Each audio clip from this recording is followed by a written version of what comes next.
the dusty streets of 1867 Texas, Jacob Morrison's unexpected bid at a slave auction turned a terrified 8-year-old named Amelia into the daughter he never knew he needed. But when her past comes hunting with forged papers and violent threats, will their newfound bond survive the storm that's about to tear their world apart? The wooden platform creaked under bare feet as 8-year-old Amelia stood frozen like a deer caught by wolves. Her heart hammered so loud she thought everyone in the dusty town square could hear it. The summer heat of 1867 made sweat roll down her back, but she couldn't stop shivering.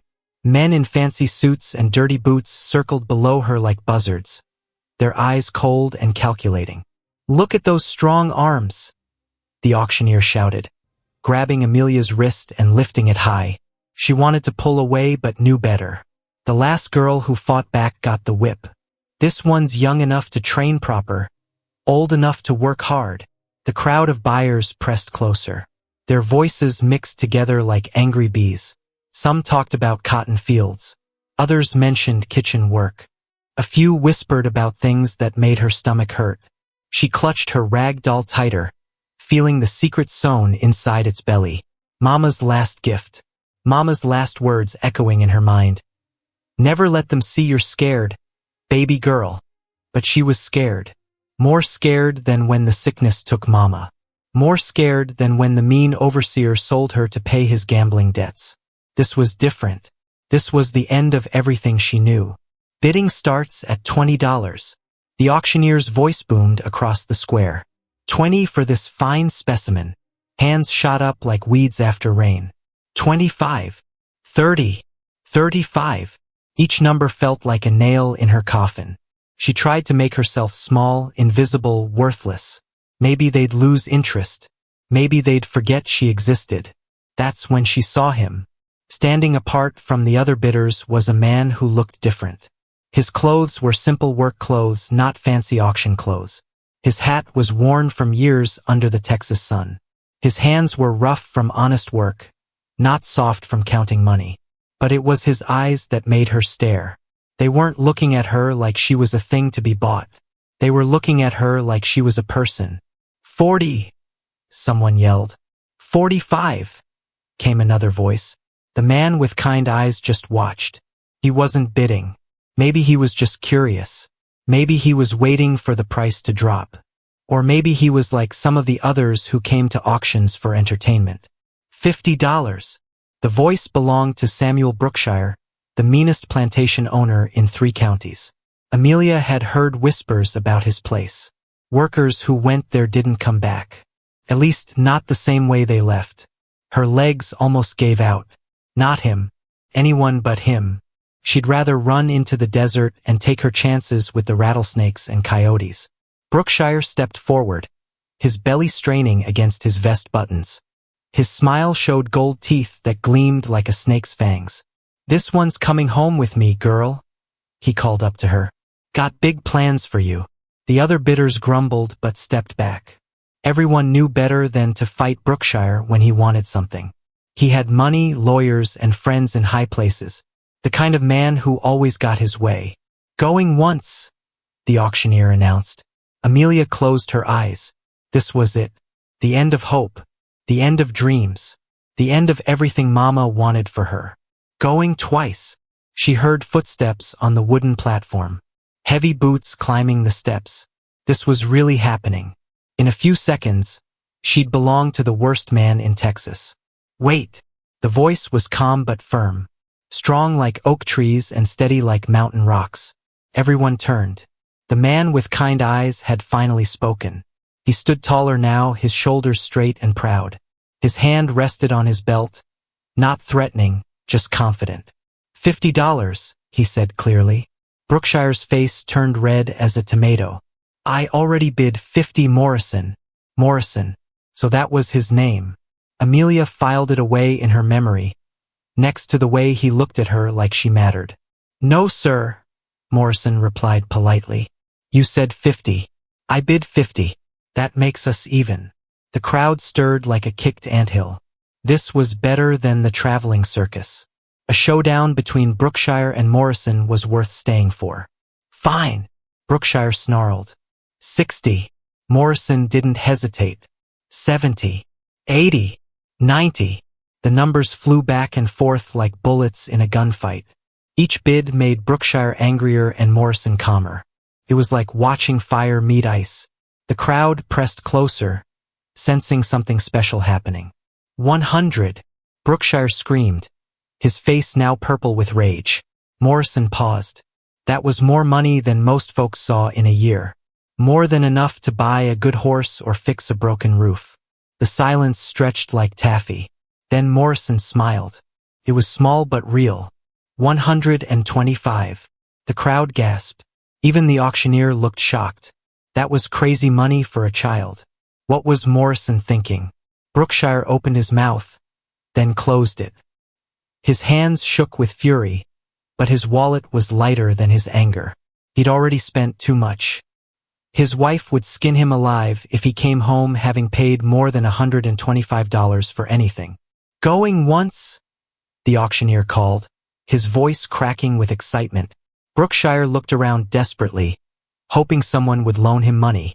But the other men had families to feed and bills to pay. They weren't about to help him win a bidding war. Going twice. Morrison climbed the steps to the platform. Up close, Amelia could see kind lines around his eyes.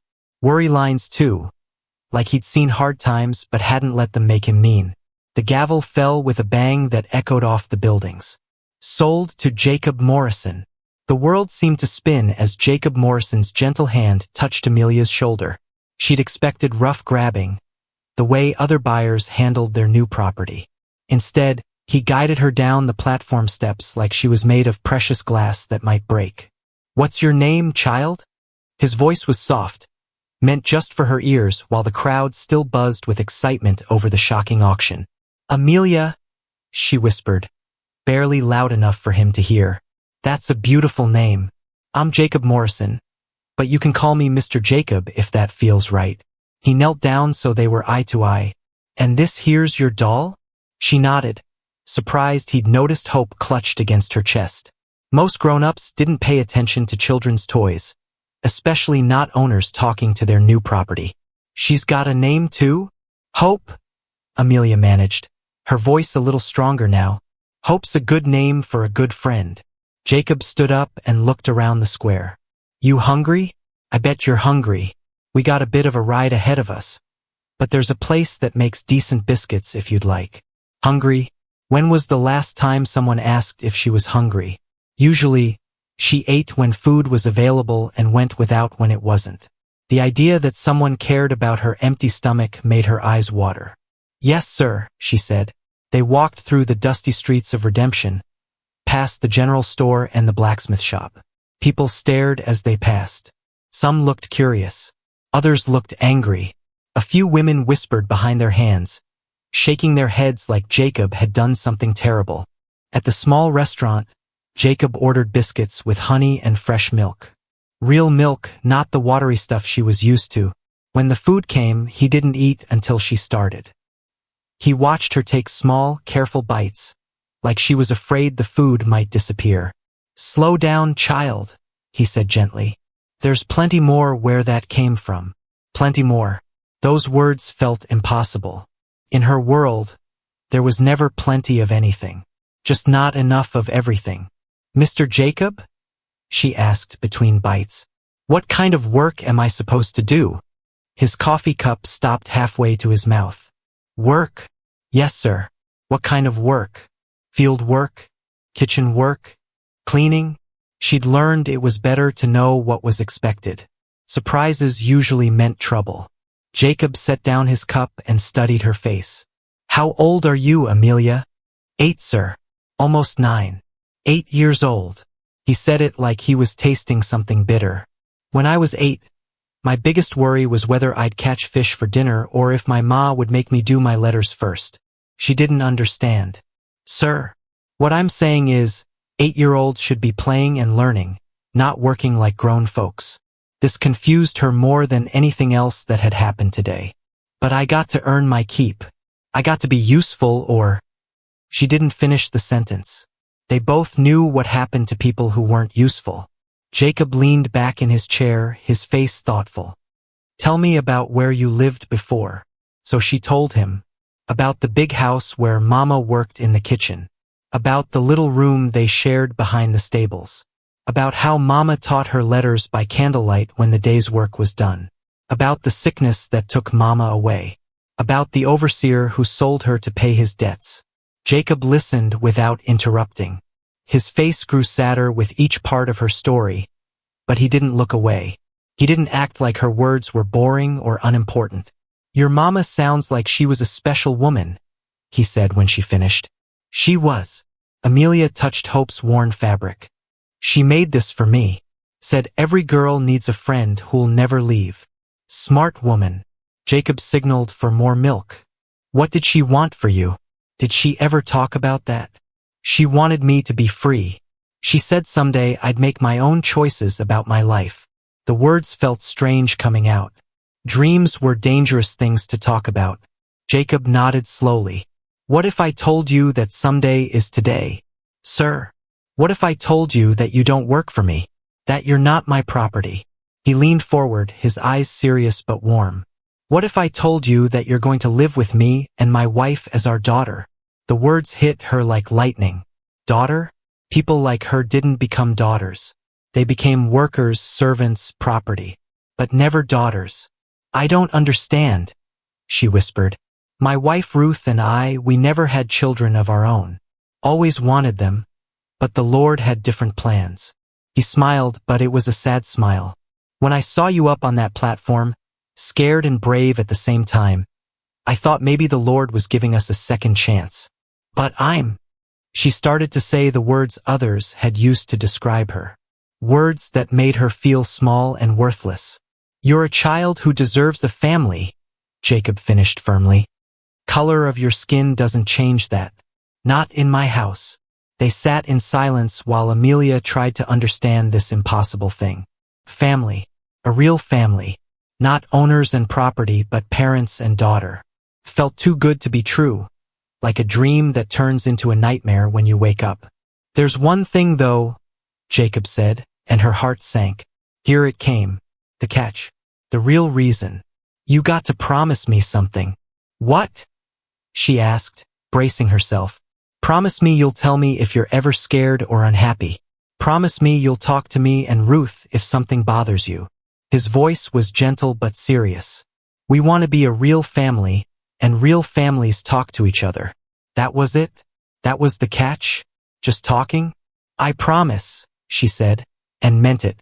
Jacob smiled the biggest smile she'd seen all day. Then let's go home and meet Ruth. She's been cooking all morning. Getting ready for you. Getting ready for her. Like she was expected. Like she was wanted. Like she was coming home instead of being taken somewhere. As they walked back to Jacob's wagon, Amelia felt something she hadn't felt since Mama died. She felt hope. Real hope. Not just the kind you carry in a doll's belly. The kind that makes you think tomorrow might be better than today. But she also felt scared. What if this was all a mistake? What if Jacob changed his mind? What if this Ruth person didn't want her around? She clutched hope tighter and made a silent promise to Mama. She'd be brave. She'd be good. She'd do whatever it took to make this impossible dream real. The wagon wheels started turning, carrying her toward a future she'd never dared imagine. Behind them, the dust of redemption swirled and settled. Ahead of them lay the unknown. But for the first time in her young life, the unknown didn't feel like something to fear. Felt like something to hope for. The first thing Amelia noticed about the Morrison ranch wasn't the sprawling fields or the grazing cattle. It was the woman running toward their wagon with flour still dusting her apron and worry creasing her forehead. Ruth Morrison moved like someone who'd been watching the horizon for hours, her reddish-brown hair escaping from its careful bun as she hurried across the dusty yard. Jacob Morrison, you've been gone half the day, Ruth called out, but her voice held relief instead of anger. Then her eyes found Amelia sitting stiffly beside her husband, and everything about her expression softened. And you must be our girl. Our girl. The words hit Amelia like warm sunlight after a cold night. She'd expected to be called the child or the girl Jacob bought, or worse things she'd heard before. But Ruth said our girl like it was the most natural thing in the world. Jacob climbed down from the wagon and helped Amelia to the ground, his hands steady and patient. Ruth, this is Amelia. Amelia, this is my wife Ruth, who's been cooking up a storm all morning. Ruth knelt right there in the dirt, not caring about her clean dress or what the neighbors might think. Her blue eyes were kind but direct, the way teachers look when they really want to understand. Hello, Amelia. I'm mighty glad you're here. The ranch house was bigger than anywhere Amelia had ever lived, with real glass windows and a front porch that wrapped around two sides. But it wasn't fancy big like the plantation houses. It was family big, the kind of place where people lived instead of just showed off. Inside, the kitchen smelled like heaven. Fresh bread cooled on wooden racks. A pot of stew bubbled on the cast-iron stove. Apple pie sat waiting on the windowsill. Amelia's stomach growled so loud she thought everyone in the county could hear it. Sit yourself down right here, Ruth said, pulling out a chair at the scrubbed wooden table. I figured you might be hungry after your long day. As Ruth bustled around the kitchen, filling plates and pouring milk, Amelia noticed things that seemed strange. Ruth asked what she liked to eat instead of just putting food in front of her. She gave her a cloth napkin, the kind fancy people used. Most surprising of all, Ruth and Jacob sat down to eat with her instead of watching her eat their leftovers. This stew is delicious, Amelia said quietly, remembering her manners. My grandmother's recipe, Ruth replied, her face lighting up.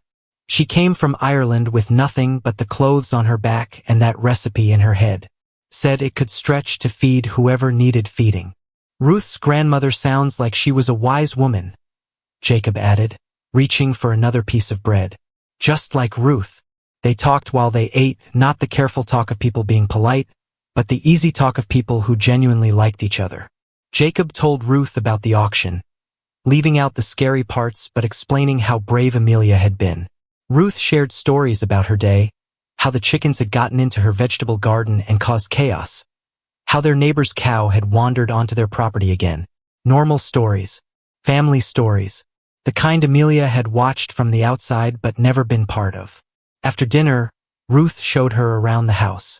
There was a parlor with books lining the walls, more books than Amelia had ever seen in one place. There was Jacob's study where he kept records of the ranch business. There was Ruth's sewing room where half-finished quilts covered every surface. And then Ruth opened a door at the end of the hall. This is your room, she said simply. Your room. Not the room where you'll sleep, or the place we put you. Your room like it belonged to her. The room was small but perfect. A real bed with a colorful quilt. A wooden dresser with a mirror. A window that looked out over the pasture where horses grazed in the evening light.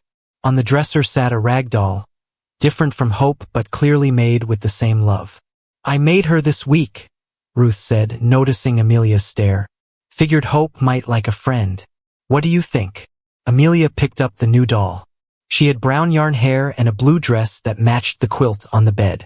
Her face was embroidered with tiny, careful stitches that must have taken hours to complete. She's beautiful, Amelia whispered. What's her name? That's for you to decide. She's yours now. Yours. Another impossible word. Amelia had never owned anything except Hope and the clothes on her back. Now she had a room, a bed, a new doll, and people who called her our girl. That night, after Ruth had helped her wash and change into a clean nightgown that actually fit, Amelia lay in the soft bed staring at the ceiling.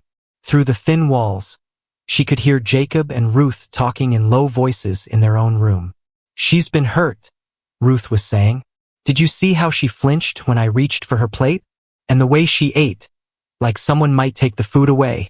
I saw, Jacob replied. It's going to take time. Trust doesn't come easy when you've learned not to expect kindness. That poor baby, 8 years old and already expecting the worst from everyone. Not everyone, Jacob corrected gently. She trusted me enough to get in the wagon. She trusted you enough to eat at our table. That's a start. Amelia closed her eyes and hugged both dolls close. For the first time in months, she felt safe enough to sleep deeply. But even in her dreams, a small voice whispered warnings. Good things don't last. People change their minds. Don't get too comfortable. She woke before dawn, habit making her body rise early even though no one had told her to. The house was quiet. Through her window, she could see Jacob in the distance, checking on the cattle. Ruth was probably still sleeping. This was her chance. She could explore, figure out what was really expected of her. Every place had rules, spoken and unspoken. Better to learn them now than be surprised later. She crept downstairs in her bare feet, careful not to make the floorboards creak. The kitchen was empty but warm, the stove still holding heat from the night before. Everything was clean and organized, ready for the day's work. "You're up early." Ruth's voice made her jump. She stood in the doorway, fully dressed and wide awake. "I figured you might be. New places make it hard to sleep sometimes." "I'm sorry," Amelia said quickly. "I didn't mean to snoop. Nothing to be sorry for. This is your home now. You can go anywhere you want." Ruth moved to the stove and began building up the fire. "Want to help me make breakfast? I could use an extra pair of hands." Help, not work. An invitation, not an order. Amelia nodded and moved to Ruth's side. "First thing we need is eggs from the hen house," Ruth said, handing her a wicker basket. "Think you can handle that?" The hen house was a small building behind the main house, filled with the soft sounds of chickens settling for the day. Amelia had gathered eggs before, but never for her own breakfast. Never as part of a family's morning routine. As she carefully placed each egg in the basket, she heard voices from the main house. Jacob had come in for breakfast, and he and Ruth were talking about the day ahead. Normal married talk about ordinary things. "The fence in the south pasture needs mending," Jacob was saying. "I need to finish Mrs. Patterson's dress if she's going to have it for Sunday service," Ruth replied. "Think Amelia might like to see the horses today? I could show her around the ranch proper." "I think she'd love that. But Jacob? Go slow. She's still figuring out if this is real." Amelia stood frozen outside the kitchen door, the basket of eggs forgotten in her hands. They were talking about her like she mattered, like her feelings were important, like they actually wanted her to be happy. Maybe, just maybe, this impossible dream might actually be real. The morning sun painted the barn in golden stripes as Amelia followed Ruth through the wide doors, her new boots crunching on fresh straw. She'd never owned real boots before, just worn-out shoes that let in water and cold. These boots were sturdy leather that Ruth had bought in town, saying every ranch girl needed proper footwear. "Meet Bessie," Ruth said, patting the side of a large brown cow who looked up with gentle eyes. "She's been with us for 3 years now, and she gives the sweetest milk in the county." Amelia approached carefully. Animals could sense fear, and she'd learned to be cautious around anything bigger than herself. But Bessie just chewed her cud and waited patiently. "She won't hurt you," Ruth assured her. "Here, let me show you how it's done." Ruth pulled up a 3-legged stool and demonstrated the milking technique, her hands moving in a steady rhythm that made soft sounds against the metal bucket. White streams of milk created a growing foam as the bucket filled. "The secret is being gentle but firm," Ruth explained. "Cows can tell if you're nervous. They respond to confidence." When it was Amelia's turn, her first attempts produced only a few drops. Bessie shifted restlessly, sensing her uncertainty. "Try again," Ruth encouraged. "Remember, she wants to be milked. It's natural for her." This time, Amelia's hands found the right pressure. Milk began flowing steadily into the bucket, the sound rhythmic and satisfying. She felt a surge of pride as the foam grew thicker. "Look at that," Ruth exclaimed. "You're a natural. Most folks take weeks to get the hang of it." Natural. The word made Amelia's chest warm. She'd been called many things, but never natural at anything good. "My mama tried to teach me once," Amelia said softly, surprised by her own words. She rarely talked about mama with anyone. "But the overseer said it wasn't my job." Ruth's hands stilled on her own cow. "What was your job?" "Whatever needed doing. Mostly cleaning and helping in the big house kitchen." Amelia kept milking, finding it easier to talk while her hands were busy. "Mama said I was too young for field work, but I knew that wouldn't last forever." "Well, you're not too young to learn ranch work," Ruth said firmly. But you'll learn because you want to, not because you have to. There's a difference. They worked in comfortable silence for a while, the barn filled with the sounds of contented animals and morning farm life. Amelia found herself relaxing in a way she hadn't in months. The work felt good, purposeful but not desperate. "Ruth?"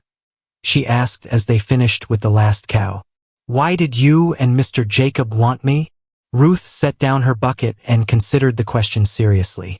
"Do you know what it's like to have room in your heart for something that's missing?" Amelia nodded. She knew about missing things. "Jacob and we had love to give but no children to give it to. When he told me about you, about how brave you looked up on that platform, I knew you were meant to be our daughter. But I'm different from you," Amelia said quietly. "People in town, they stare. People stare at lots of things they don't understand," Ruth replied. "Doesn't make those things wrong. Just makes those people ignorant."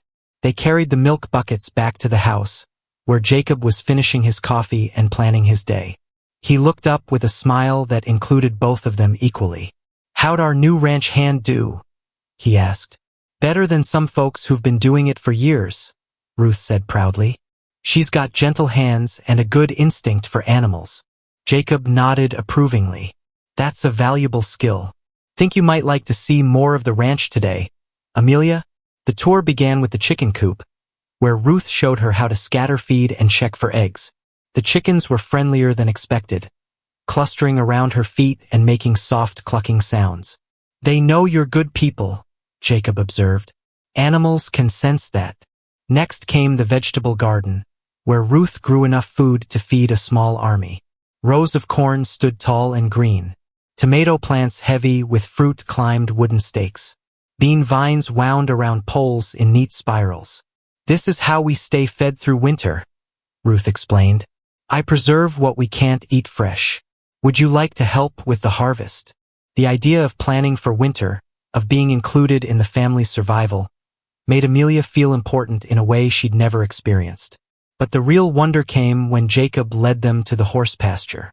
5 horses grazed in the afternoon sun, their coats shining like polished wood.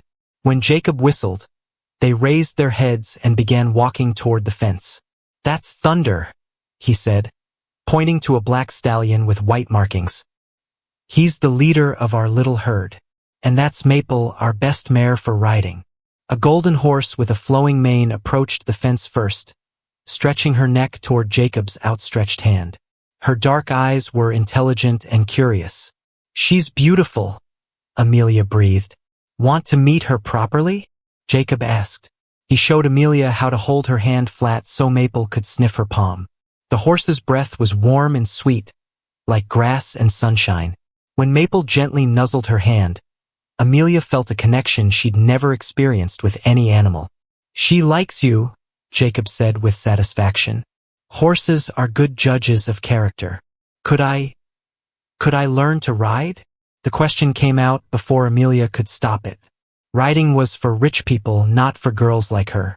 "Every ranch girl should know how to ride," Jacob said matter-of-factly. "We'll start with the basics once you're settled in." As they walked back toward the house, the late afternoon sun painting everything in gold, Amelia felt something she'd almost forgotten existed: contentment. Not the desperate gratitude of someone grateful for scraps, but the quiet satisfaction of someone who belonged somewhere. But that peace shattered when they crested the small hill near the house and saw 3 riders approaching from the main road.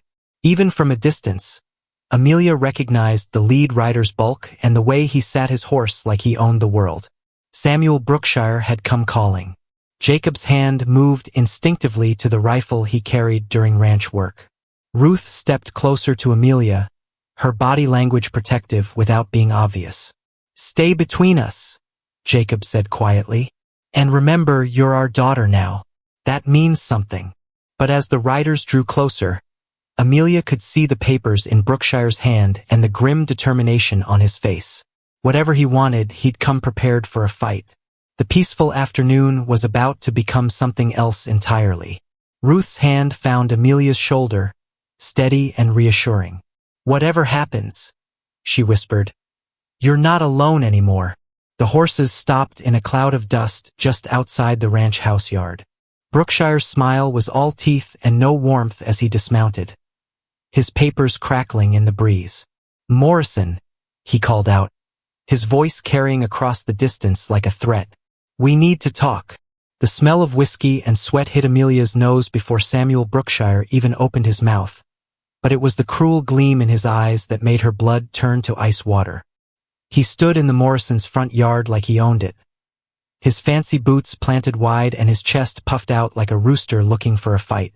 "Well, well," Brookshire drawled, his gold teeth catching the sunlight. "If it isn't the little thief and her new protectors."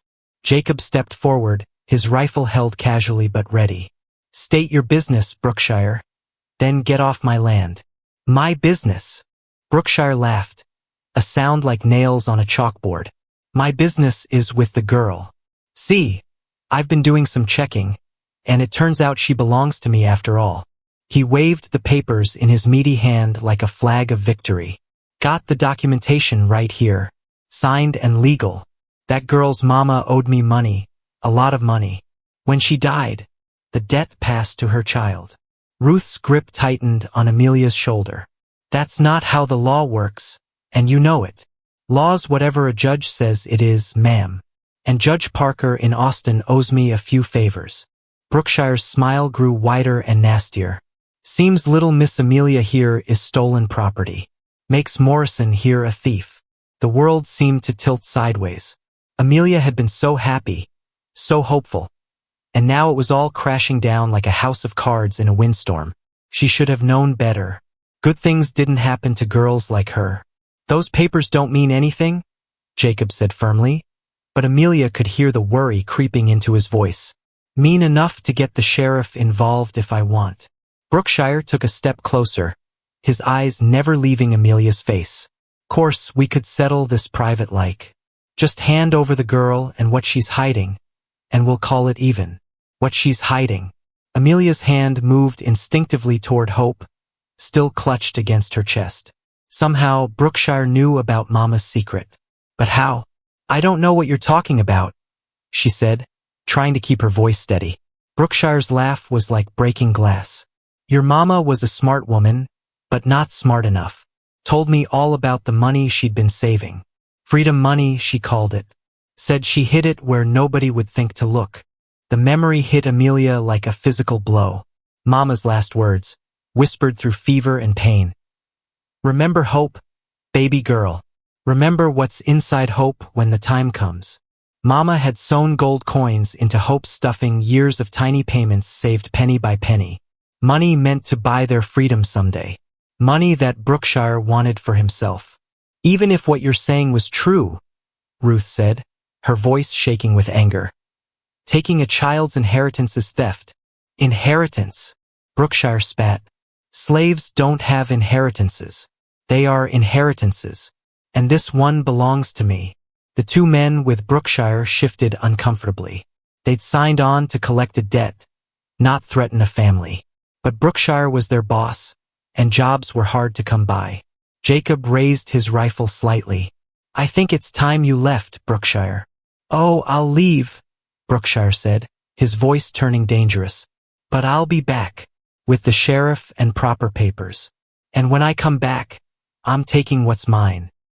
He mounted his horse with difficulty, his belly making the task awkward. "You got until tomorrow, Morrison. Hand over the girl and whatever she's got, or face the consequences." As the three riders disappeared down the road, leaving dust and threats hanging in the air, Jacob lowered his rifle with shaking hands. "He can't do this," Ruth said, but her voice lacked conviction. "He can't just take her. Legal or not, he's got power," Jacob replied grimly. "Money, connections, influence. Sometimes that matters more than what's right." Amelia felt the familiar weight of hopelessness settling on her shoulders like a heavy blanket. This was how it always went. Just when things looked good, reality came crashing back. She'd been foolish to think she could have a real family. "I should go with him," she said quietly. "Absolutely not." Ruth knelt beside her, taking her hands. "You're our daughter now. We don't give up on family." But if I don't go, he'll make trouble for you. He'll find a way to hurt you. Tears she'd been holding back finally spilled over. I don't want you to get hurt because of me. Jacob knelt on her other side, his weathered face gentle but determined. Amelia, look at me. Some things are worth fighting for. Family is one of them. That night, they sat around the kitchen table making plans like generals before a battle. Jacob had sent word to friends in town, people who owed him favors or simply believed in doing right. Ruth had begun packing food and supplies, preparing for whatever might come. My brother William is a judge in San Antonio, Ruth said, writing a letter by lamplight. If I can get word to him, he might be able to help with the legal side. That'll take too long, Jacob replied. Brookshire will be back tomorrow. Amelia listened to them plan and argue and worry, all because of her. The guilt was like a stone in her stomach, growing heavier with each passing hour. Finally, she couldn't stand it anymore. Stop, she said, her voice cutting through their conversation. They both looked at her, surprised by the firmness in her tone. I know what he wants, she continued, pulling Hope closer. Mama hid money inside my doll. That's what this is really about. The silence that followed was like the calm before a tornado. How much money? Jacob asked gently. I don't know exactly. Mama said it was enough for a new start. Enough to go north where things might be different. Amelia's voice broke. She died before she could use it. Ruth reached across the table and touched her hand. That money is yours, sweetheart. Your mama saved it for you. But if I give it to him, maybe he'll leave you alone. Maybe he'll go away and let me stay. Jacob shook his head slowly. Men like Brookshire don't stop at one victory. Give him what he wants and he'll just want more. Besides, that money won't satisfy him. He wants you. The truth of those words settled over them like a dark cloud. This wasn't really about money or legal papers. This was about power and control. Brookshire wanted to win, and he'd use whatever excuse he could find. So what do we do? Amelia asked. Jacob and Ruth exchanged a look that spoke of years of marriage and shared understanding. We fight, Ruth said simply. We fight for our family. But as they blew out the lamps and headed to their rooms, Amelia couldn't shake the feeling that fighting might not be enough. Brookshire had money and lawyers and friends in high places. What did they have except love and determination? As she lay in bed clutching both Hope and her new doll, Amelia made a silent promise to Mama. Whatever happened tomorrow, she wouldn't let the Morrisons get hurt because of her. If it came down to a choice between her happiness and their safety, she knew what she had to do, even if it broke her heart into a million pieces. Outside her window, the night sounds of the ranch continued as if nothing had changed. Cattle lowing in the distance, wind rustling through the grass, the hoot of an owl hunting mice. Normal sounds of a normal night, while her world prepared to fall apart once again. Thunder crashed overhead like cannon fire as Amelia crept through the pre-dawn darkness, her bare feet silent on the wooden floors of the house that had become home. The storm that had been building all night finally broke loose, sending sheets of rain against the windows and wind howling around the corners of the ranch house like a living thing searching for a way inside. She paused outside Jacob and Ruth's bedroom door, listening to their quiet breathing, memorizing the sound of safety she might never hear again. In her arms, she clutched both Hope and the new doll Ruth had made for her, along with a small bundle of clothes and the last piece of cornbread from dinner. Lightning illuminated the kitchen as she tiptoed through, making everything look strange and ghostly. Her plan was simple and desperate. Walk to town before dawn, find Brookshire and make a deal. The money in Hope's belly in exchange for leaving the Morrisons alone forever. Maybe it wouldn't work, but she had to try. The front door creaked as she opened it, and cold rain immediately soaked through her thin nightgown. She stepped onto the porch, took a deep breath of the storm-charged air, and froze. Jacob sat in his rocking chair, fully dressed despite the early hour, his rifle across his knees and his eyes fixed on the road. Going somewhere? He asked quietly, his voice barely audible over the storm. Amelia's heart hammered against her ribs. I was just planning to sacrifice yourself to save us, Jacob finished. That about right. She couldn't lie to him. Not to Jacob, who'd shown her more kindness than anyone except Mama. He'll hurt you if I stay. He'll find a way. Probably will try, Jacob agreed, standing up slowly. Question is, do we face that together as a family, or do we let fear make our choices for us? But I'm not really your family, Amelia said, the words tasting like ashes. You bought me at auction. That's not the same as being born to you. Jacob stepped closer, kneeling so they were eye to eye despite the rain pouring off the porch roof. Amelia Morrison, you listen to me.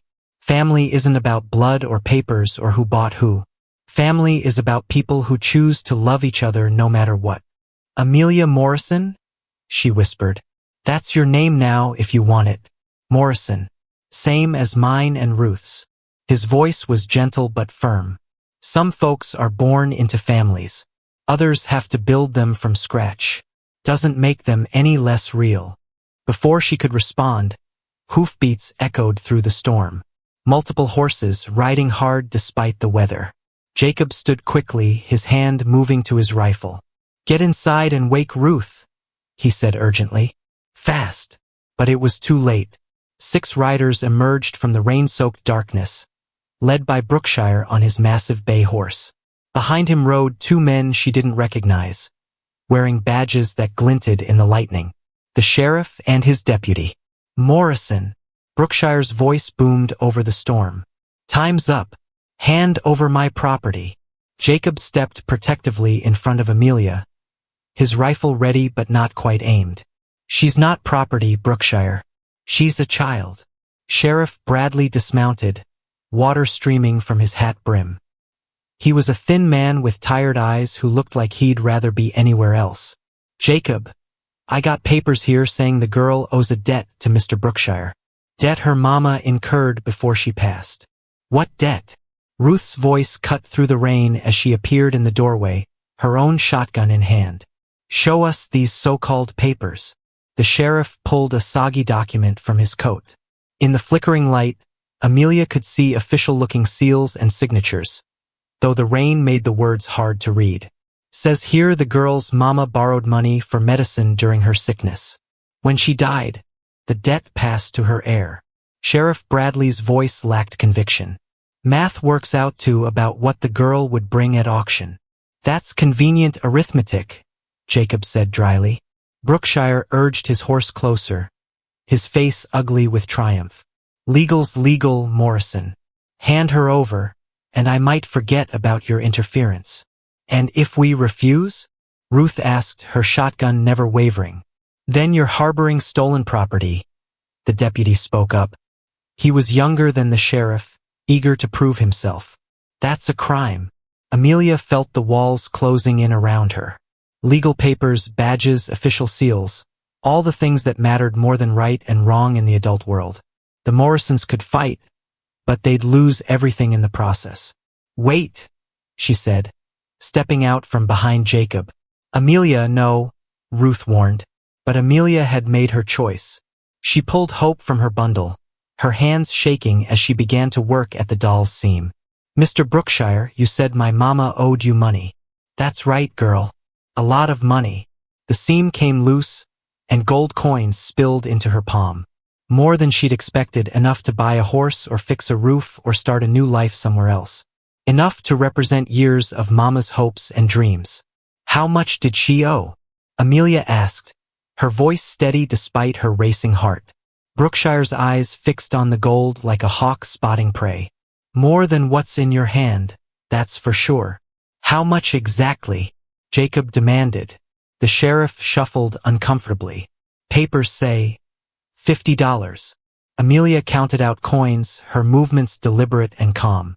1, 2, 3. She stopped at $50 exactly, holding them out in her small palm. Here's your debt, paid in full. The silence that followed was broken only by rain drumming on the porch roof and horses stamping restlessly in the mud. Now wait just a minute, Brookshire sputtered. That girl owes me for room and board too, and interest on the loan. And the papers say $50, Sheriff Bradley interrupted, his voice gaining strength. Girls offering $50. Debts paid. But she's still my property. Brookshire's voice rose to a roar. Her mama was my slave. That makes her mine by law. Actually, Ruth said quietly, it doesn't. She pulled a document from inside her shawl, keeping it dry under the porch roof. This is a certificate of adoption, filed yesterday in town. Amelia Morrison is legally our daughter now. Jacob smiled grimly. Amazing what you can accomplish when you know the right people. The sheriff examined the papers, his expression thoughtful. Looks official to me.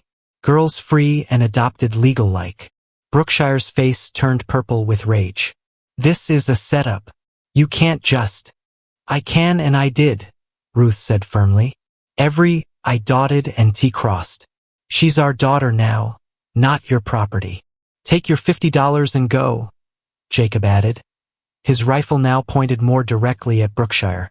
Your business here is finished. For a moment it looked like Brookshire might try something violent. His hand moved toward his gun, and his men tensed behind him. But Sheriff Bradley stepped between them, his own hand resting on his weapon. Mr. Brookshire, you've been paid what you're owed.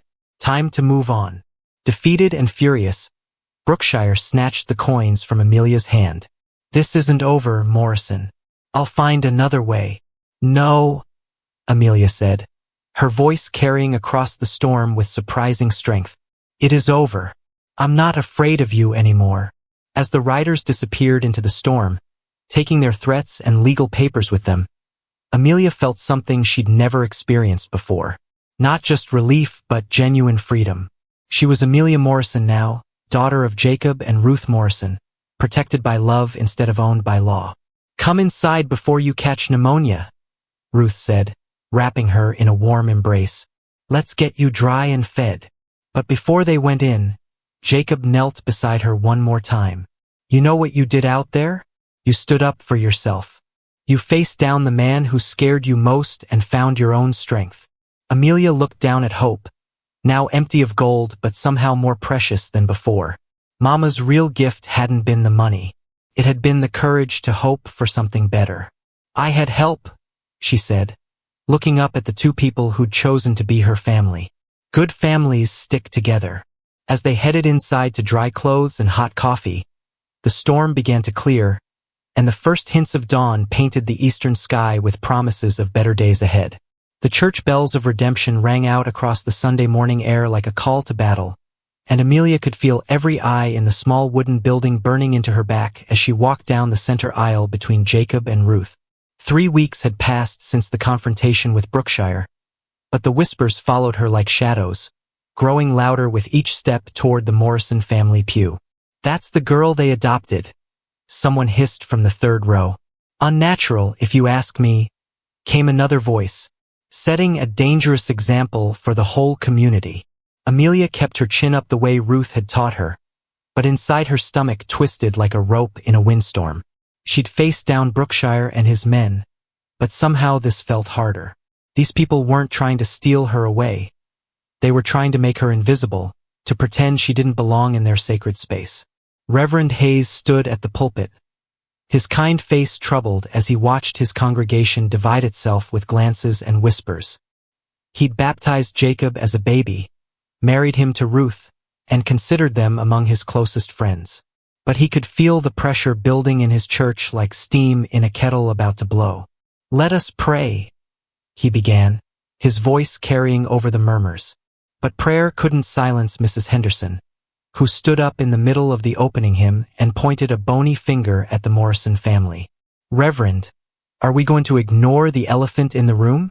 These people have brought scandal into our house of worship. The singing died away like a candle in the wind. Jacob's jaw tightened, but he didn't turn around. Ruth's hand found Amelia's and squeezed gently. Mrs. Henderson, Reverend Hayes said carefully, perhaps we should discuss this after service. No, Mrs. Henderson's voice echoed off the wooden walls. The Bible says each creature should stay with its own kind. It's not natural for white folks to raise colored children as their own. Other voices joined in, some supporting Mrs. Henderson, others defending the Morrisons. The peaceful Sunday service erupted into heated arguments that split families down the middle. The Morrisons are good people. They're destroying the natural order. That child deserves a loving home. What will this teach our children? Amelia felt smaller and smaller as the arguments swirled around her. She wanted to disappear, to sink through the floorboards and never come back. This was all her fault. The Morrisons had given her everything, and she'd brought division and anger into their community. Stop! Her voice was quiet, but something in it made the arguing pause. Please, just stop. She stood up in the pew, her legs shaking but her voice growing stronger. I never asked to cause trouble. I never wanted to make people angry or divide your church. Sit down, child, Mrs. Henderson snapped. Children should be seen and not heard. No. The word came out louder than Amelia intended. I'm tired of being quiet. I'm tired of pretending I don't hear what people say about me. Jacob started to stand, but Ruth touched his arm. Their daughter needed to find her own voice. You want to know what the Bible says? Amelia continued, remembering the verses Ruth had read to her during their evening studies. It says to love your neighbor as yourself. It says that in God's house, there is no difference between people. It says to welcome the stranger and care for the orphan. The church fell silent except for the sound of wind rattling the windows. Mr. Jacob and Mrs. Ruth didn't adopt me to make a point or cause trouble. They adopted me because they had love to give and I needed a family. Tears rolled down her cheeks, but her voice never wavered. If that makes you angry, then maybe you need to ask yourself why love bothers you so much. She sat back down, her heart pounding like a drum. The silence stretched until it became uncomfortable, broken only by someone's cough and the rustle of clothing. Finally, Reverend Hayes stepped forward. From the mouths of babes, he said softly. This child has reminded us of something we seem to have forgotten. Love isn't scandalous. Love isn't unnatural. Love is the commandment Christ gave us above all others. But his words couldn't heal the division that had opened in the community. As the service ended, families filed out in clusters, some nodding to the Morrisons, others avoiding their eyes entirely. The church that had been their spiritual home for years now felt like hostile territory. Outside, clusters of people gathered in heated discussion. Some defended the Morrisons' right to build their family as they saw fit.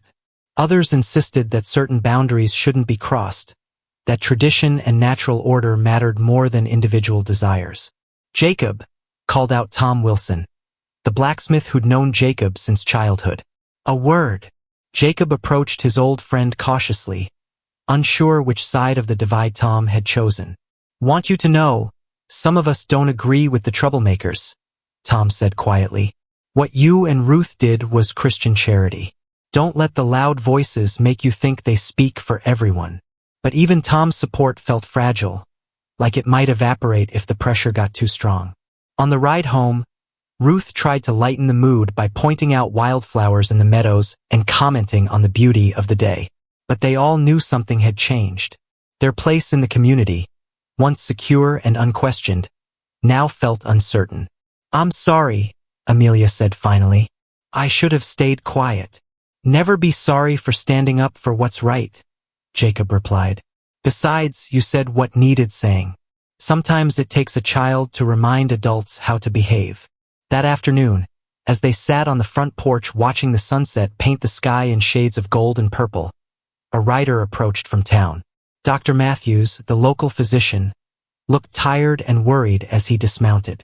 Jacob Ruth, he said, tipping his hat, need to speak with you about a delicate matter. Come up and sit, Ruth offered. Can I get you some lemonade? Dr. Matthews accepted the drink gratefully but remained standing, his discomfort obvious. There's been talk in town. Some folks are saying, well, they're questioning whether it's proper for you to keep the girl. Proper according to who? Jacob's voice had an edge that made Amelia nervous. Mrs. Henderson has been organizing, getting signatures on a petition. They want to present it to Judge Parker, asking him to review the adoption papers. Dr. Matthews looked genuinely pained. I don't agree with them, but I thought you should know what's coming. The The peaceful evening suddenly felt charged with danger. Judge Parker was the same Judge Brookshire had claimed as a friend. If Mrs. Henderson could convince him that the adoption was improper or harmful to community standards. How many signatures? Ruth asked quietly. Near to 50, last I heard. But there's others who refuse to sign, who think what you've done is admirable. Dr. Matthews finished his lemonade and set the glass down carefully. Point is, this isn't over. The storm's still building. After he left, the family sat in silence as darkness settled over the ranch. Somewhere in the distance, a coyote howled, and cattle lowed softly in the pasture. Normal sounds of a normal evening, but nothing felt normal anymore. What happens if the judge sides with them? Amelia asked. Jacob and Ruth exchanged a look that spoke of fears they hadn't voiced. We fight, Ruth said finally. We fight for our family, no matter what it takes. But as they headed inside for the night, Amelia couldn't shake the feeling that fighting might not be enough this time. The forces arrayed against them weren't just one angry man with forged papers. This was an entire community questioning whether their family had the right to exist. The sound of hammering echoed across the town square like gunshots as Amelia watched through the general store window, her heart sinking with each nail driven into wood. Mr. Patterson was building a platform in front of the courthouse. The same kind of platform where she'd stood just months ago, waiting to be sold to the highest bidder. Don't you worry about that, sweetheart, Ruth said softly, but her voice couldn't hide the tension as she selected thread for her sewing. It's just for the town meeting tonight. Tonight, when Judge Parker would arrive from Austin to hear Mrs. Henderson's petition and decide whether the Morrison adoption should be overturned. When the whole community would gather to debate whether Amelia belonged with the family she'd come to love or should be placed elsewhere for the good of society. Mrs. Morrison? The store clerk's voice was carefully neutral, but Amelia noticed how he avoided looking directly at any of them. Will there be anything else? That'll be all, thank you. Ruth paid quickly, eager to escape the uncomfortable stares of other customers. Outside, the October air carried hints of winter and the smell of wood smoke from early fires. Normally, Amelia loved this time of year. The changing leaves, the crisp mornings, the promise of cozy evenings by the fireplace. But today, everything felt uncertain, like the world might change completely before the sun set again. They walked past the platform where men were setting up chairs and hanging lanterns. By evening, this would be filled with everyone from Redemption and the surrounding farms, all gathered to discuss her fate like she was a problem to be solved, rather than a person with feelings. There's the little troublemaker, a voice called out. Amelia turned to see Billy Henderson, Mrs. Henderson's grandson, standing with two other boys near the water trough. At 12, Billy was 4 years older and used his size to intimidate smaller children. His freckled face wore a smirk that made Amelia's stomach clench. My grandma says you don't belong here, Billy continued, stepping closer. Says you're gonna ruin everything for decent folks. Leave her alone, Billy, Ruth said firmly, moving protectively closer to Amelia. Free country, ain't it? Billy's friends snickered. Can't we talk to whoever we want?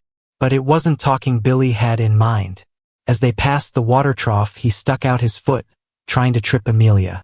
She saw it coming and dodged, but her movement made her bump into one of his friends, who shoved her toward the muddy edge of the trough. Oops, Billy laughed. Clumsy little thing, ain't she?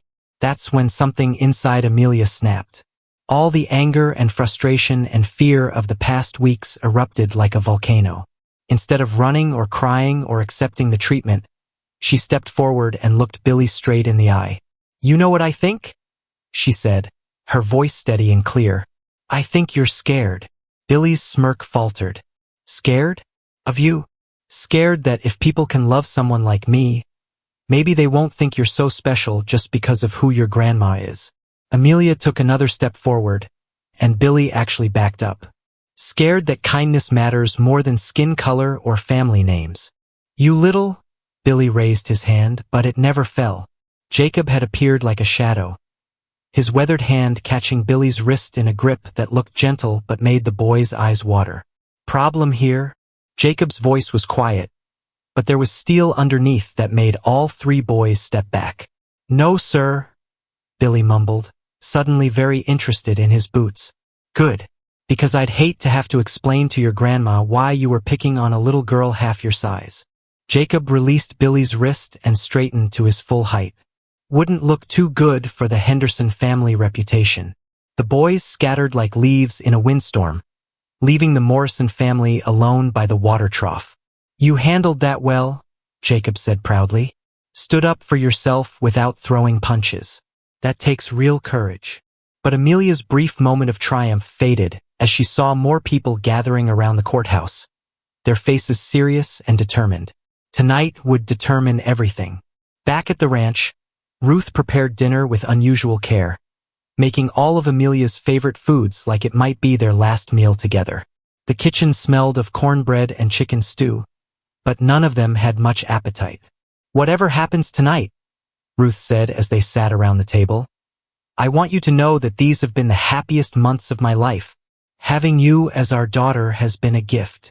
"Don't talk like it's over," Jacob said firmly. "We're not giving up without a fight." But they all knew the odds were against them.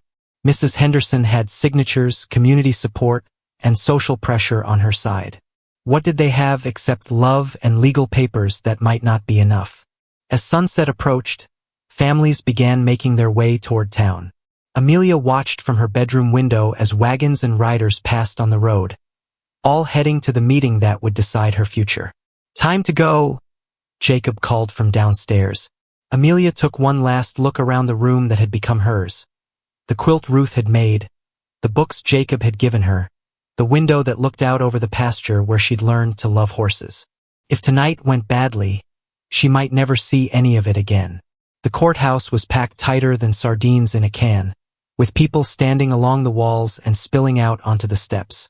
Judge Parker sat behind a heavy wooden table, his gray beard and stern expression making him look like an Old Testament prophet. Mrs. Henderson sat in the front row, her petition clutched in her hands like a weapon. "This hearing will come to order," Judge Parker announced, his voice carrying easily over the crowd. "We're here to review the adoption of one Amelia Morrison and determine whether said adoption serves the best interests of the child and the community." Best interests. As if anyone had asked what Amelia thought her best interests were. Mrs. Henderson stood first, her voice ringing with righteous conviction as she read her petition. 57 signatures demanding that the adoption be overturned. 57 people who thought they knew better than Amelia what kind of family she should have. "Your Honor," Mrs. Henderson concluded, "this unnatural arrangement threatens the very fabric of our community. Children should be raised by their own kind, in proper Christian homes that understand their place in society." Murmurs of agreement rippled through part of the crowd, but Amelia noticed that not everyone was nodding. Some faces looked troubled, uncertain. Then it was Jacob's turn to speak, and Amelia held her breath as he stood to address the judge and the community that had been his home for 40 years. "Your Honor, folks," he began, his voice calm but carrying to every corner of the room. "3 months ago, I saw a scared little girl on an auction block, and I saw something that reminded me of everything good about this country. The chance to make a better life. The hope that kindness matters more than circumstances." He paused, his eyes finding Amelia in the crowd. "That girl has brought more joy to our home than I thought possible. She's smart, brave, and kind. She works hard, treats others with respect, and stands up for what's right even when it's difficult." His voice grew stronger. "If that's not the kind of person we want in our community, then maybe we need to take a hard look at what kind of community we've become." The room fell silent except for the creak of wooden chairs and the whisper of autumn wind against the windows. Judge Parker leaned forward, his stern gaze moving from the Morrisons to Mrs. Henderson to the crowd of faces watching expectantly. "Before I make my decision," he said slowly, "I think we need to hear from the person this affects most." All eyes turned to Amelia, and she felt her heart stop beating. "Amelia Morrison," Judge Parker continued, "please come forward and tell this court what you want." Amelia's legs felt like water as she walked toward Judge Parker through a courthouse so quiet you could hear a pin drop. Every face turned toward her like sunflowers following the sun. Her hands shook as she clutched Hope against her chest, the empty doll somehow giving her strength even without Mama's hidden gold weighing down its belly. "Take your time, child," Judge Parker said gently, his stern expression softening as she approached the front of the packed room. "This is your chance to speak for yourself." She turned to face the crowd, a sea of faces both familiar and strange, some kind, others hostile, all waiting to hear what an 8-year-old girl thought about her own future. Mrs. Henderson sat in the front row with her lips pressed into a thin line, while Jacob and Ruth watched from across the aisle with tears already forming in their eyes. Amelia's voice came out as barely a whisper. She cleared her throat and tried again, louder this time. "I want to tell you about my mama." The unexpected beginning caused murmurs throughout the room, but Judge Parker raised his hand for silence. "My mama worked every day from sunrise to sunset, but she still found time to teach me my letters by candlelight. She saved every penny she could, dreaming of the day we might be free to choose our own path." Amelia's voice grew stronger with each word. "When she got sick, she made me promise to never stop hoping for something better." She looked directly at Mrs. Henderson. "You say I don't belong with the Morrisons because of the color of my skin. But my mama taught me that what's inside a person matters more than what's outside." "The child has been coached," Mrs. Henderson interrupted. "This is exactly the kind of unnatural thinking." "Ma'am," Judge Parker's voice cut through her objection like a sword. "The child is speaking. You'll have your chance to respond." Amelia took a deep breath, remembering the courage she'd found when facing down Billy Henderson and his friends. "Mrs. Henderson, you collected 57 signatures from people who think they know what's best for me. But did any of those 57 people ever ask me what I wanted?" The question hung in the air like smoke from a gunshot. "Did any of them offer to take me into their own homes? Did any of them care where I ended up as long as it wasn't with the Morrisons?"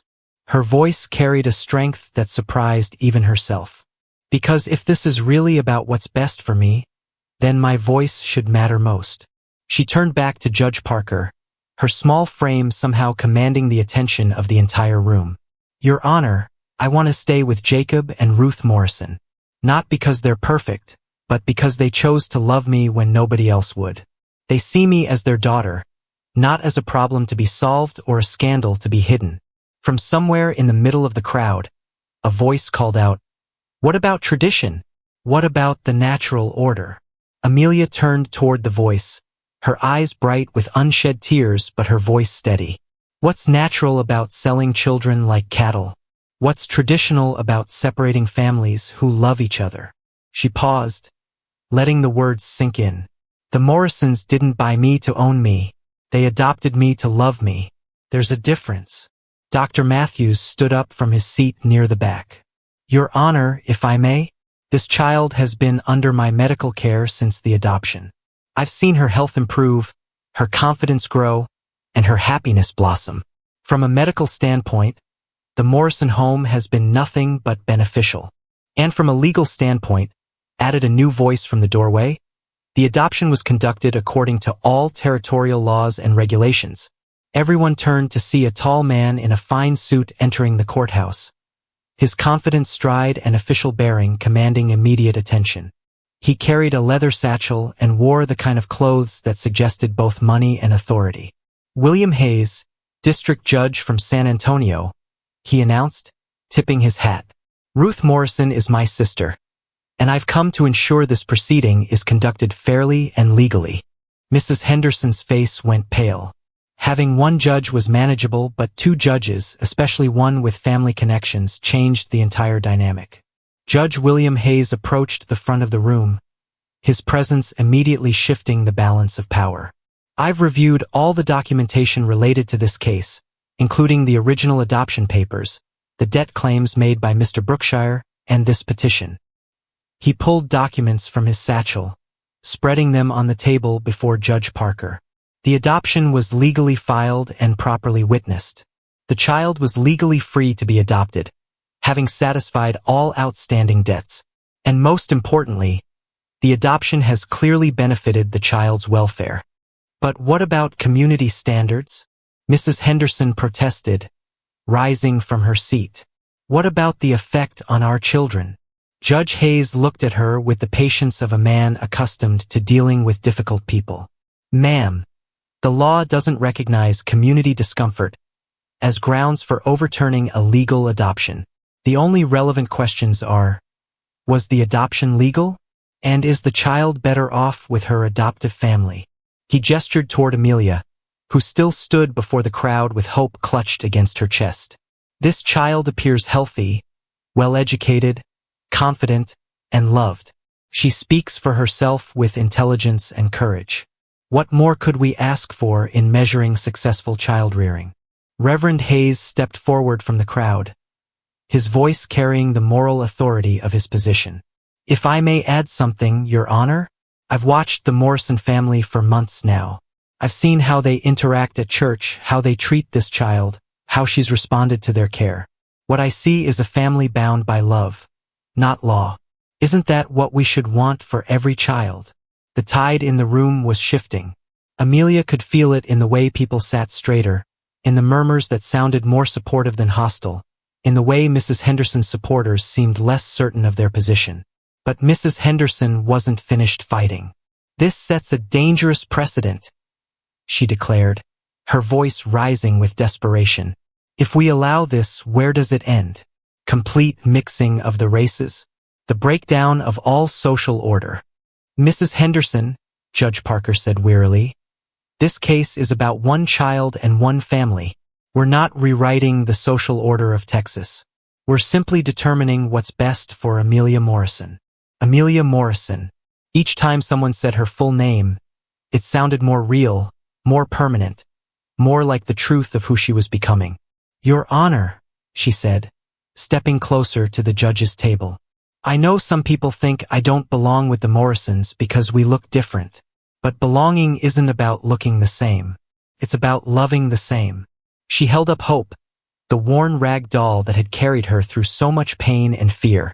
This doll was my only family for a while. She's not much to look at, and she's got patches and worn spots. But she's mine, and I love her, and that makes her beautiful. The room was completely silent now, everyone hanging on her words. The Morrisons are my family now. We might not look alike, but we love alike. We care about each other alike. We protect each other alike. She looked directly at Mrs. Henderson. And if that threatens you, then maybe you need to ask yourself why love scares you so much. Judge Parker leaned back in his chair, his expression thoughtful.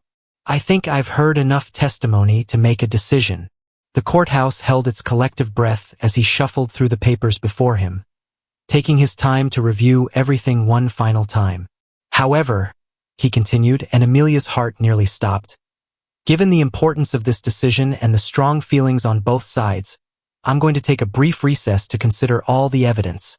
As people began filing out of the courthouse for the break, Amelia felt Jacob's strong hand on her shoulder. You were magnificent, he whispered. Your mama would be so proud.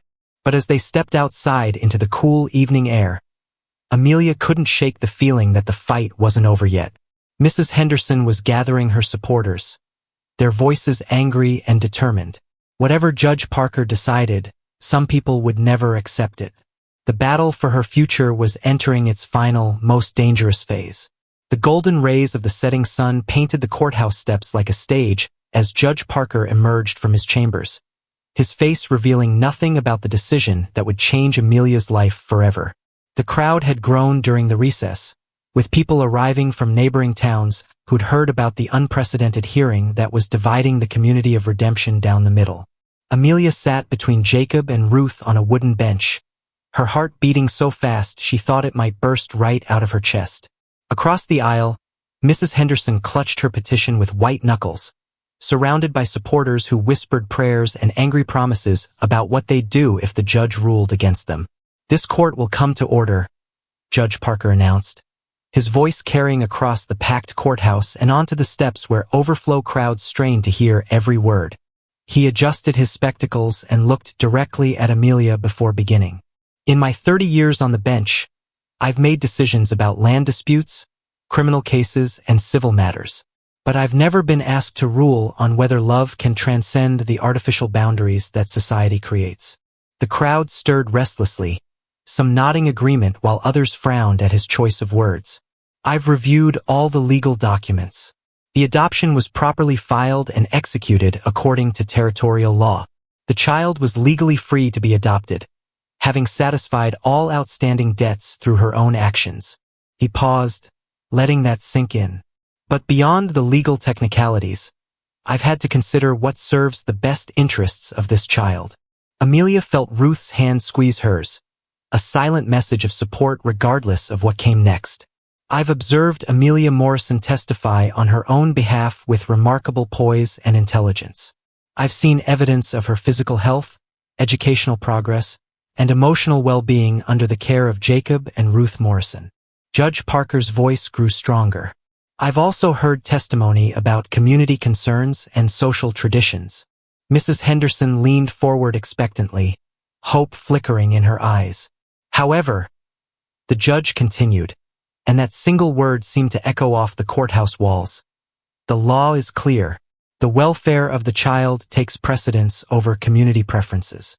And in this case, the evidence overwhelmingly demonstrates that Amelia Morrison is thriving in her current home.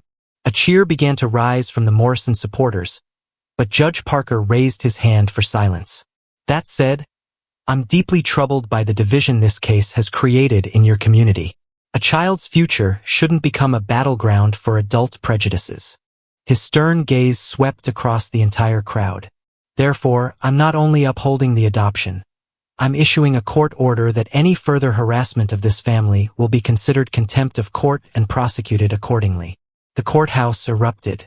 Some people cheered and applauded. Others shouted angry protests. Mrs. Henderson's face turned red as a tomato, and several of her supporters stormed toward the exits, their faces dark with fury. Furthermore, Judge Parker continued, raising his voice over the commotion, I'm ordering that Amelia Morrison's adoption records be sealed permanently. She has the right to grow up without constantly defending her place in her family. Amelia felt tears streaming down her face, but for the first time in months, they were tears of pure joy. She was officially, legally, permanently Amelia Morrison. No one could take that away from her now. Jacob swept her up in a huge hug, spinning her around right there in the courthouse while Ruth laughed and cried at the same time. Around them, friends and supporters offered congratulations and expressions of relief. But the celebration was interrupted by Mrs. Henderson's shrill voice cutting through the noise. This isn't over. Mark my words. This decision will bring nothing but trouble to this community. She pushed through the crowd toward the exit, but stopped directly in front of Amelia, her face twisted with anger and something that looked almost like fear. You think you've won something, girl? She hissed. You think people will just forget about this and treat you like you belong? Before Jacob or Ruth could intervene, Amelia stepped forward, her small frame somehow seeming larger than the bitter woman towering over her. Mrs. Henderson, she said clearly, her voice carrying to every corner of the courthouse. I don't need you to treat me like I belong. I already know I belong. The people who matter have already shown me that. She looked around the room at the faces watching this final confrontation. Dr. Matthews smiling proudly, Reverend Hayes nodding approvingly, Tom Wilson the blacksmith giving her a thumbs up, and dozens of other community members who'd supported her family through this ordeal. I belong with people who choose kindness over fear, love over hatred, hope over bitterness. She looked directly into Mrs. Henderson's eyes. I'm sorry you can't see that, but it's not my job to make you understand. It's my job to be the best daughter, friend, and community member I can be. Mrs. Henderson opened her mouth to respond, but no words came out. For the first time since this whole ordeal began, she seemed truly speechless. Judge William Hayes approached the group, his official presence causing Mrs. Henderson to step back involuntarily. Mrs. Henderson, he said politely but firmly, I believe you heard my colleague's order about harassment. I trust there won't be any further incidents. Without another word, Mrs. Henderson turned and stalked out of the courthouse, followed by her most loyal supporters. But Amelia noticed that several people who'd originally signed the petition remained behind, some even approaching to offer awkward but sincere congratulations. Takes courage to admit when you're wrong, Dr. Matthews observed, watching a farmer who'd signed the petition shake Jacob's hand. Maybe this whole ordeal will teach some folks something about judging too quickly. As the crowd began to disperse, families heading home to their suppers and evening chores, Reverend Hayes approached the Morrison family. "I owe you an apology," he said solemnly.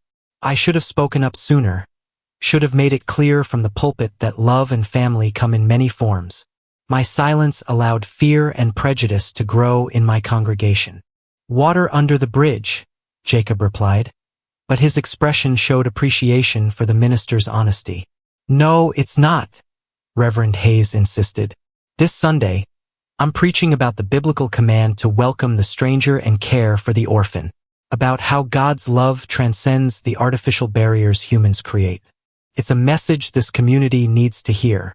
Outside the courthouse, the October evening had turned crisp and clear, with the first stars beginning to appear in the darkening sky. The Morrison family walked slowly toward their wagon, savoring the sweet taste of victory and the promise of peaceful days ahead. "So what now?" Amelia asked as Jacob helped her into the wagon seat. "Now we go home," Ruth said simply. "We have supper, we help you with your schoolwork, we read a story by the fire, and we tuck you into your own bed in your own room." "Just like a normal family?" Amelia asked. "Exactly like a normal family," Jacob confirmed, climbing up beside them. "Because that's what we are now. Legal, official, and permanent." As they rode through the gathering darkness toward the ranch that was truly home now, Amelia thought about everything that had brought her to this moment. The auction block that had seemed like the end of everything. The scary ride with a stranger who turned out to be her salvation. The gradual building of trust and love. The challenges that had tested their bond and made it stronger. "Thank you," she said softly, not sure if she was talking to Jacob and Ruth or to Mama's memory or to whatever force in the universe had brought them all together. "Thank you for what?" Ruth asked. "For choosing me, for fighting for me, for showing me what family really means." Jacob reached over and ruffled her hair affectionately. "Thank you for choosing us right back, little daughter. Thank you for making our house a home." As the ranch house came into view, its windows glowing warmly in the darkness, Amelia realized that her story was just beginning. There would be more challenges ahead, more people to win over, more lessons to learn about love and courage and standing up for what's right. But for now, she was exactly where she belonged.